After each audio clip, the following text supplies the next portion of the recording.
Have you ever noticed that overthinking doesn't attack at 2 p.m.? It attacks at 2 a.m. when the world is quiet, when notifications stop, and when there's finally nothing left to distract you. Most people assume overthinking is a problem of too many thoughts, but at night, it's actually a problem of unresolved emotions. And if this sounds like you, there's a real psychological reason behind it. In this video, we're going to break down why the mind becomes so loud at night, why anxious people become philosophers after midnight, and what late-night thoughts reveal about your emotional life. Section 1. Why the mind wakes up when the world sleeps. Throughout the day, your brain is overloaded. Work, people, messages, responsibilities. All of these act as noise blockers, distractions that keep deeper thoughts quiet. But at night, the brain switches from survival mode to processing mode. Psychologists call this default mode network, DMN, the part of the brain active during self-reflection. It's the same network responsible for replaying conversations, analyzing mistakes, predicting future scenarios, asking what if. This isn't being dramatic. It's your mind trying to do cleanup work after a full day of emotional suppression. Section 2. The unfinished business of the brain. Most overthinking at night isn't about random thoughts. It's about unfinished emotional business. You never said how you felt. You never asked what you needed. You swallowed your anger. You ignored your disappointment. You laughed when something actually hurt. So the brain asks, should I have said something? Why did they act like that? What does it mean? What do I do now? Overthinking isn't always fear. Sometimes it's an attempt to make sense of experiences you never processed. Section 3. Why night magnifies everything. At night,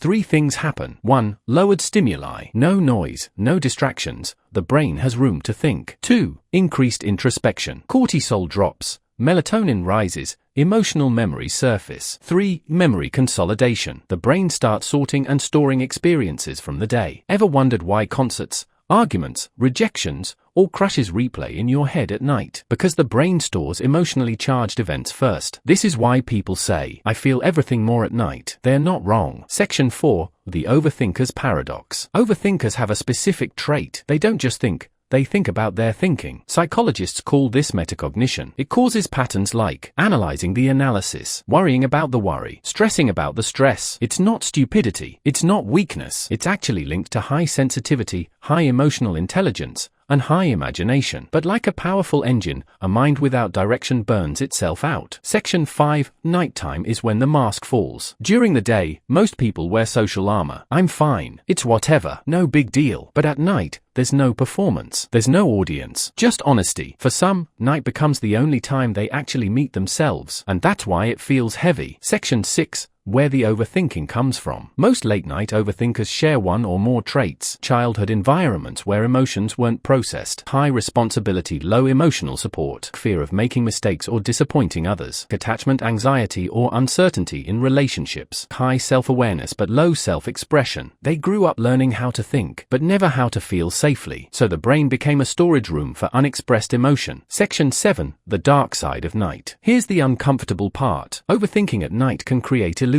At night, problems look bigger, emotions feel heavier, and the future seems darker. Psychologists call this catastrophic projection. The brain assumes the worst-case scenario to protect you. Ironically, it doesn't protect you, it drains you. Section 8. Why some people can't stop. Some brains are wired for depth. They don't do surface-level living. They don't walk away from unanswered questions. They don't forget the details others ignore. People like this aren't broken. They're simply intense. The world rewards fast thinkers, but night belongs to deep thinkers. The truth, if you overthink at night, here's what it really means. You have a mind that refuses to let life pass unexamined, a heart that feels more than it knows how to express, and unresolved parts of you that are still asking to be heard. That isn't a flaw. It's a signal. The goal isn't to stop thinking. It's to stop thinking alone. If this video made you feel understood, not entertained, but seen, like the video, subscribe to Unfiltered Mind. Because here, we don't just talk about psychology. We talk about the parts of it people actually live.